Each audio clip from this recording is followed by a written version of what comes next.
भ्रष्टाचार की भेंट चढ़ रही है आम जनता। लखनऊ अग्निकांड से जुड़ी बड़ी खबर आ रही है। घटनास्थल पर पहुंची है एसआईटी की टीम। आग लगने वाली जगह पर पहुंची है एसआईटी की टीम, जिसके जिम्मे अब यह पूरी जांच है। जांच के लिए 2 सदस्यीय टीम मौके पर पहुंची है। मुआयना किया जा रहा है, हर पहलू की बारीकी से जांच की जा रही। किसी दोषी को बख्शा नहीं जाएगा, यह एक लाइन का स्टेटमेंट जारी किया गया है। देखिए एक मिनट माननीय मुख्यमंत्री जी के निर्देश पर विशेष जांच दल का जो गठन हुआ है उसमें अभी हम लोग मौका मुआयना कर रहे हैं। हम सभी पहलुओं पर गहराई से जांच करेंगे, हर डिपार्टमेंट के लायबिलिटी के पॉइंट ऑफ व्यू से और सभी आयामों पर विस्तार से देखेंगे और बहुत जल्दी अपनी रिपोर्ट जो कि निर्धारित समय सीमाएं में आपके समक्ष प्रस्तुत करेंगे। आप कृपया समय दीजिए ताकि हम धन्यवाद।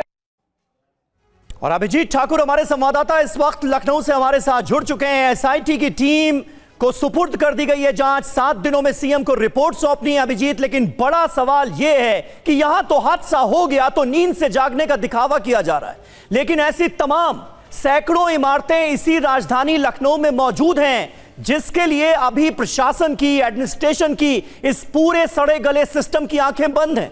उनके बारे में भी कोई कुछ सोचेगा?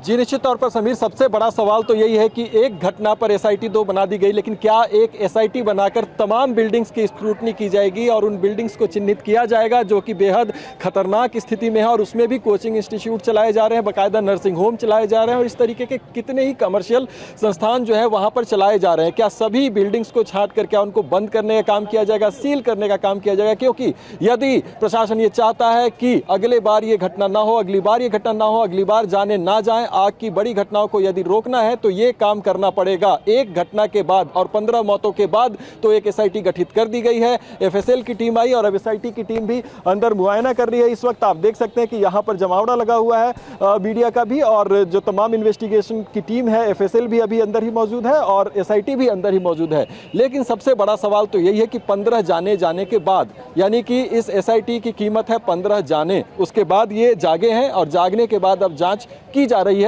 लेकिन निश्चित तौर पर क्या भविष्य में क्या होगा और आने वाले समय में केवल इस एक बिल्डिंग पर एक्शन होगा या तमाम ऐसे बिल्डिंग्स को चिन्हित करके बड़ा एक्शन किया जाएगा ताकि आने वाले समय में तमाम बिल्डिंग कम से कम आग की घटना के लिहाज से सुरक्षित हो पाए। यदि कोई पढ़ने के लिए एक कोचिंग इंस्टीट्यूट में प्रवेश कर रहा है तो वो अपने आप को सुरक्षित महसूस कर सके, उनके परिवार वाले सुरक्षित महसूस कर सके। ये सवाल सबसे बड़ा है जिसका जवाब आना अभी बाकी है। बिल्कुल अभिजीत, और आप क्योंकि यहाँ पर लगातार पिछले 24 घंटे से एक जानकारी दे रहे हैं, कई इस अग्निकांड को लेकर पर्दाफाश हो चुके हैं। भले ही एसआईटी इस वक्त ये कह रही है कि हर पहलू को बारीकी से जांच के तहत रडार पर लेते हुए एक्शन जरूर होगा, लेकिन लखनऊ बिल्डिंग अग्निकांड पर बड़ा पर्दाफाश हो चुका है। 2016 में बिल्डिंग को ढहाने का आदेश मिला था, 2 महीने के अंदर ही इसे रद्द कर दिया गया। आवासीय इमारत पर कमर्शियल इमारत बनाई गई, इमारत के मालिक ने फायर एनओसी भी नहीं लिया।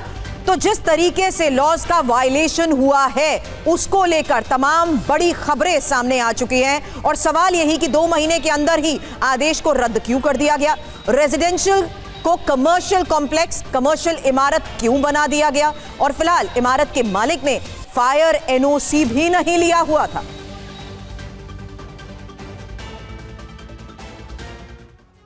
तो आप सोचिए कैसे नियम कायदों को ताक पर रख दिया गया। कहां 2016, कहां 2026, 10 साल बीत चुके हैं, लेकिन यह इमारत चल रही थी बिना फायर एनओसी के, चल रही थी, नियमों को ताक पर रख कर चल रही थी और कोई पूछने वाला नहीं था। लखनऊ अग्निकांड में बड़ा पर्दाफाश हुआ है। आपको एक एक डिटेल हम अब बताने जा रहे हैं, कब कब क्या क्या हुआ। यह देखिए, सिस्टम ने 15 लोगों की जान ली है।